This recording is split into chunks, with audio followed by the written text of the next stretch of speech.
Hello everyone, welcome to the wise institute online classes. आज आपके topic का नाम है सूक्ष्म जीव एवं बीमारियां। आज हम सूक्ष्म जीव और बीमारियों के बारे में अध्ययन करेंगे। सबसे पहले हम देखते हैं सूक्ष्म जीव किसे कहते हैं। तो सीधा सा इसका शाब्दिक अर्थ है कि वे जीव जो सिर्फ सूक्ष्मदर्शी की सहायता से देखे जा सकते हैं सूक्ष्म जीव कहलाते हैं। जिन्हें हम ऐसे सादा आँखों से नहीं देख सकते, सिर्फ सूक्ष्मदर्शी की सहायता से देख सकते हैं, वो सूक्ष्म जीव कहलाते हैं। ये निम्न प्रकार के होते हैं: जीवाणु, विषाणु, शैवाल, प्रोटोजोआ, कवक। ये सब सूक्ष्म जीव के ही उदाहरण है। अब हम इनके बारे में थोड़ा थोड़ा पढ़ते चलेंगे। तो सबसे पहले हम देखेंगे जीवाणु क्या होता है। जीवाणु जो होते हैं ये असीम केंद्रक एवं एक कोशिकीय जीव है। अब असीम केंद्रक क्या होता है? मैंने बताया असीम केंद्रक का मतलब अविकसित होते हैं ये, और इनका जो आकार होता है वो बहुत ही छोटा होता है। एक ही गुणसूत्र पाया जाता है इनमें, केंद्रक इनमें नहीं पाया जाता है और कोई कोशिकांग भी नहीं होता है। तो आप असीम केंद्रक का मतलब समझ गए होंगे। असीम केंद्रक का मतलब है, एक बार फिर से सुनेंगे, आकार छोटा होता है, एक गुणसूत्र पाया जाता है केवल, केंद्रक विद्यमान नहीं होता है, कोशिकांग नहीं पाए जाते हैं और इनका कोशिका विभाजन सूत्रीय विभाजन द्वारा नहीं होता है। ठीक है, विखंडन या मुकुलन के द्वारा होता है और ये एक कोशिकीय जीव है। आगे देखेंगे, ये सभी स्थानों पर पाए जाते हैं एवं एकल या समूहों में रहते हैं। हर एक स्थान पर पाए जा सकते हैं, जल में, थल में, वायु में, और हो सकता है कि अकेले भी रहें या फिर समूह में भी रह सकते हैं। इनकी कोशिका भित्ति काइटिन की बनी होती है, ध्यान रखेंगे, काइटिन की कोशिका भित्ति होती है जीवाणुओं की। ठीक है, जीवाणुओं की, बैक्टीरिया की कोशिका भित्ति काइटिन की बनी होती है। ये सभी प्रकार के होते हैं, स्वपोषी भी हो सकते हैं, विषमपोषी भी हो सकते हैं, परजीवी, सहजीवी और मृतोपजीवी भी हो सकते हैं। ठीक है, अब आगे देखते हैं, जीवाणु की खोज किसने की थी? जीवाणु की खोज एंटोनी वॉन ल्यूवेन ने की थी। ठीक है, जीवाणु की खोज एंटोनी वॉन ल्यूवेन ने की थी।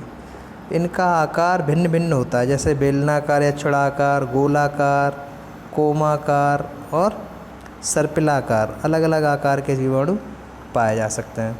इनमें अलैंगिक प्रजनन द्विविभाजन के द्वारा एवं लैंगिक प्रजनन संयुग्मन के द्वारा होता है। अगर अलैंगिक प्रजनन हो रहा है तो द्विविभाजन होगा इनमें, और लैंगिक प्रजनन है तो संयुग्मन के द्वारा होता है। अब जीवाणुओं से लाभ क्या है? सबसे पहला लाभ है, ये मृत जीव जंतुओं एवं पादपों को क्षय करके, मतलब कोई चीज़ मर जाती है, ये जैसे जानवर या पेड़ पौधे मर गए हैं तो उसको डिकम्पोज करके हमारे पर्यावरण को शुद्ध करते हैं, उसको गला देते हैं, गायब कर देते हैं, हमारा पर्यावरण शुद्ध हो जाता है। और क्या होता है, ये पटसन से, एक पौधा होता है, जूट एवं सन से रेशा निकालने में मदद करते हैं।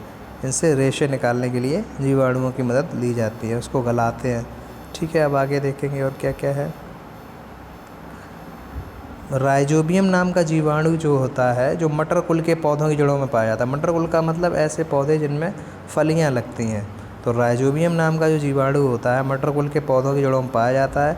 नाइट्रोजन के स्थिरीकरण में मदद करता है, नाइट्रोजन को नाइट्रेट और नाइट्राइट में बदलता है, जिससे कि मिट्टी की उर्वरता में वृद्धि होती है। अगला, लैक्टोबैसिलस नाम का जीवाणु जो है दही जमाने में मदद करता है। ये जीवाणुओं से लाभ है हमारे। आगे, जीवाणु पनीर और सिरका बनाने में मदद करते हैं। कुछ जीवाणुओं का प्रयोग सीवेज के पानी को शुद्ध करने के लिए किया जाता है। सीवेज मतलब सीवर वगैरह का पानी, गंदा पानी जो होता है बात। ठीक है, आगे है, जीवाणुओं से प्रतिजैविक औषधियाँ भी बनाई जाती हैं, जैसे स्ट्रेप्टोकोकस ग्रीसियस से स्ट्रेप्टोमाइसिन। स्ट्रेप्टोमाइसिन जो दवाई है, औषधि है, वो किससे बनती है? स्ट्रेप्टोकोकस ग्रीसियस से। और स्ट्रेप्टोकोकस इरोथ्रस से इरिथ्रोमाइसिन बनती है। आप इसको याद रखेंगे, स्क्रीनशॉट ले सकते हैं इसका। स्ट्रेप्टोकोकस ग्रीसियस से स्ट्रेप्टोमाइसिन बनती है और स्ट्रेप्टोकोकस इरोथ्रस से इरिथ्रोमाइसिन बनती है। आप कमेंट बॉक्स में आंसर लिखेंगे कि स्ट्रेप्टोमाइसिन का काम क्या होता है। ठीक, अब हम देखेंगे जीवाणुओं से हानियाँ क्या क्या हो सकते हैं। जीवाणुओं से बीमारियाँ फैलती हैं, पहला तो ये हो गई हानि। ठीक है, बहुत से जीवाणु बीमारियों के वाहक होते हैं। दूसरा है क्लॉस्ट्रीडियम बार्टुलिनम नाम का जीवाणु भोजन को विषाक्त बना देता है, भोजन को फूड पॉइजनिंग कर देता है, जहरीला हो जाता है भोजन इससे। ठीक है, आगे शैवाल। अब हम शैवाल, अगला सूक्ष्म जीव देखेंगे शैवाल। ये स्वपोषी होते हैं। अभी जीवाणु पढ़ा था, वो हर एक प्रकार के होते हैं, लेकिन जो शैवाल होते हैं ये स्वपोषी होते हैं और इनकी कोशिका भित्ति सेल्यूलोज की बनी होती है, जैसे पौधों की बनी होती है। ये नमी वाली जगहों पर पाए जाते हैं। ये हरे, नारंगी, पीले, लाल एवं काले रंग के होते हैं। ठीक है। लाल सागर का रंग लाल जो है वो शैवाल के कारण ही है, उसमें लाल रंग के शैवाल पाए जाते हैं। उदाहरण के लिए अगर हम देखें तो क्लेमाइडोमोनास और स्पायरोगायरा शैवाल के उदाहरण हैं, क्लेमाइडोमोनास और स्पायरोगायरा। ठीक है। अब देखते हैं शैवाल से लाभ क्या है। नॉस्टॉक और एनाबीना जो शैवाल है वो नाइट्रोजन के स्थिरीकरण में मदद करते हैं। आप इनको लिखते चलें, नॉस्टॉक और एनाबीना नाइट्रोजन के स्थिरीकरण में मदद करते हैं। ये चूना पत्थर बनाने में भी मदद करते हैं शैवाल। अब शैवाल से हानि क्या है, ये पेयजल को गंदा कर देते हैं, पीने वाले पानी को गंदा कर देते हैं। ये जलीय जीवों के लिए हानिकारक होते हैं। ठीक है। अब हम बात करते हैं अगले सूक्ष्मजीव प्रोटोजोआ की।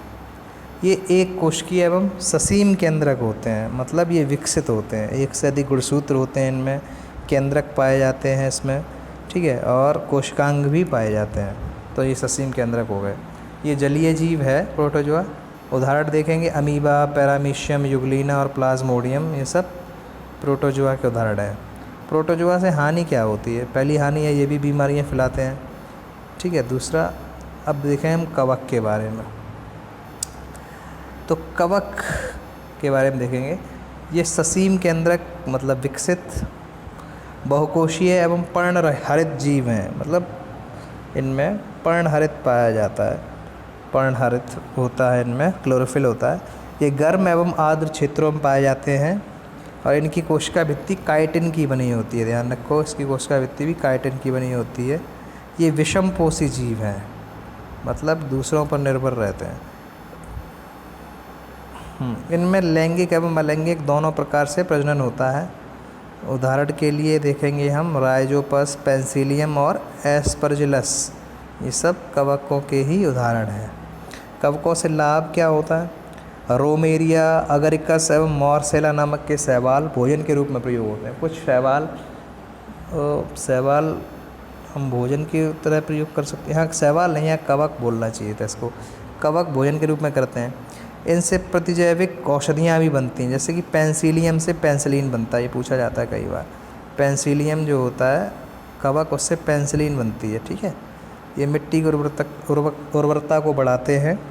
ईस्ट या खमीर जिसे हम बोलते हैं का प्रयोग बेकरी उद्योग में होता है, ये भी एक कवक है। ईस्ट तेज़ी से जनन करके श्वसन के दौरान CO2 उत्पादित करता है और CO2 के बुलबुले पदार्थ का आयतन बढ़ा देते हैं, जिससे आपने देखा होगा केक वगैरह जो होती है वो फूल जाती है। ठीक है। इसी की वजह से फूलती है।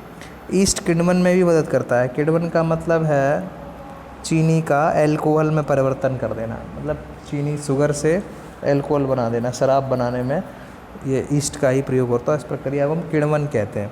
इसकी खोज लुईस पाश्चर ने करी थी 1857 में। आप ध्यान रखोगे, किण्वन पूछा गया है। किण्वन क्या होता है, किण्वन का मतलब है चीनी का एल्कोहल में परिवर्तन, किण्वन कहलाता है। कवकों से हानि क्या होती है, ये बीमारियां फैलाते हैं, ये भोजन को ख़राब कर देते हैं, जैसे ब्रेड को फफूंद ख़राब कर देता है, ये भी कवक है। ये कपड़े, फर्नीचर आदि को नुकसान पहुंचाते हैं। ठीक है। अब विषाणु के बारे में बात करते हैं। इसकी खोज DJ इवानोस्की ने, अब इवानोस्की याद रखो, तम्बाकू मोज़ेक नामक बीमारी में की थी। सबसे पहले पौधे में विषाणु खोजा गया था, वो भी तम्बाकू में। उस वायरस का नाम था मोज़ेक। ठीक है। ये सिर्फ परपोषी में ही गुणन करते हैं, जैसे जीवाणु, पौधे एवं जंतु कोशिका। स्वपोषियों में ये गुणन नहीं कर पाते, बढ़ नहीं पाते हैं। ठीक है। परपोषियों में ही गुणन करते हैं। ये सजीव और निर्जीव दोनों प्रकार के होते हैं। पादप के विषाणु में सिर्फ RNA पाया जाता है, जो पौधों के जो विषाणु होते हैं उनमें RNA पाया जाता है। जंतु विषाणु में या तो RNA होगा या फिर DNA, दोनों हो सकता है, एक दोनों में से एक कोई हो सकता है। पौधों वाले में सिर्फ RNA। जो विषाणु जीवाणुओं को खा जाते हैं उन्हें जीवाणु भोजी कहते हैं। ये बहुत इंपॉर्टेंट पॉइंट है। जो विषाणु जीवाणु को खा जाते हैं उन्हें जीवाणु भोजी कहते हैं। यही विषाणु गंगा जल में पाया जाता है, जिसकी वजह से गंगा का जल कभी भी सड़ता नहीं है। ठीक है। विषाणु से लाभ देखेंगे, इनका उपयोग अनुसंधान में होता है, रिसर्च वगैरह करने में होता है। ये जीवाणु भोजी पानी को ख़राब होने को लिखा भी है। जीवाणु भोजी जो होते हैं बैक्टीरियोफेज वायरस, वो पानी को ख़राब होने से बचाते हैं, क्योंकि वो जीवाणु को खा जाता है। इनका प्रयोग नीले हरे शैवाल को साफ़ करने में भी किया जाता है, विषाणु का प्रयोग। अब विषाणु से हानियाँ क्या हैं? ये बीमारी फैलाते हैं, ठीक है, ये हानि है, बीमारी फैलाते हैं। अब बीमारियाँ या रोग क्या है? सूक्ष्म जीव या जीव जंतुओं एवं पादपों में रोग उत्पन्न करते हैं। सूक्ष्म जीव जो होते हैं वो जीव जंतु एवं पादपों में रोग उत्पन्न करते हैं। ऐसे सूक्ष्म जीवों को रोगाणु या रोगजनक कहते हैं। मतलब वे सूक्ष्म जीव जो जंतुओं एवं पादपों में रोग उत्पन्न करते हैं उन्हें हम रोगाणु या रोगजनक कहते हैं। कुछ कीट एवं जंतु रोगाणुओं के रोग वाहक का काम करते हैं। अब कुछ कीड़े मकोड़े क्या होते हैं, उन रोगाणुओं को ले जाकर एक जंतु से दूसरे जंतु तक पहुंचा देते हैं। उन्हें हम रोगवाहक या पैथोजन कहते हैं। इंग्लिश में पैथोजन और हिंदी में रोगवाहक। जैसे कि मक्खी, मच्छर आदि। आपने देखा होगा मच्छर है वो क्या करता है, प्लाज्मोडियम पैरासाइट को ले जाता है जो कि सूक्ष्म जीव है और दूसरे के शरीर में छोड़ देता है। तो कहने का मतलब ये हुआ वे कीट एवं जंतु जो रोगाणुओं को एक स्थान से दूसरे स्थान तक ले जाते हैं वो रोगवाहक या पैथोजन कहलाते हैं। अब बीमारियों के बारे में बात करें। बीमारियां दो प्रकार की होती हैं, जन्मजात और उपार्जित। उपार्जित का मतलब अभी हम देखेंगे। जन्मजात बीमारियां वो होती हैं जो बच्चे के जन्म से ही उसके शरीर में होती हैं, जैसे हीमोफीलिया, इसमें रक्त का थक्का नहीं जमता है। वर्णांधता, लाल और हरे रंग में भेद नहीं होता है वर्णांधता में, ठीक है। हीमोफीलिया में रक्त का थक्का नहीं जमता है और वर्णांधता में लाल और हरे रंग में भेद नहीं होता है। अब उपार्जित बीमारियां क्या होती हैं? उपार्जित बीमारियां हमें वातावरण से मिलती हैं जो पहले से ही हमारे शरीर में नहीं होती, जैसे कि रतौंधी है, पेचिस है, चेचक है, काली खांसी है, ये सब उपार्जित बीमारियां हैं। उपार्जित बीमारियां भी फिर से दो प्रकार की होती हैं, संक्रामक और असंक्रामक। संक्रामक का मतलब हुआ वे रोग जो एक मनुष्य में जीवाणु, विषाणु, प्रोटोजोआ और कवक फफूंदों से फैलते हैं।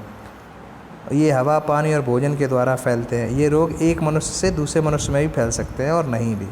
कहने का मतलब ये हुआ कि वे रोग जो मनुष्य में जीवाणु, विषाणु या इनके द्वारा फैलते हैं, हवा, पानी से या भोजन से फैलते हैं, जो एक मनुष्य से दूसरे मनुष्य में भी हो सकते हैं, हम संक्रामक रोग कहते हैं।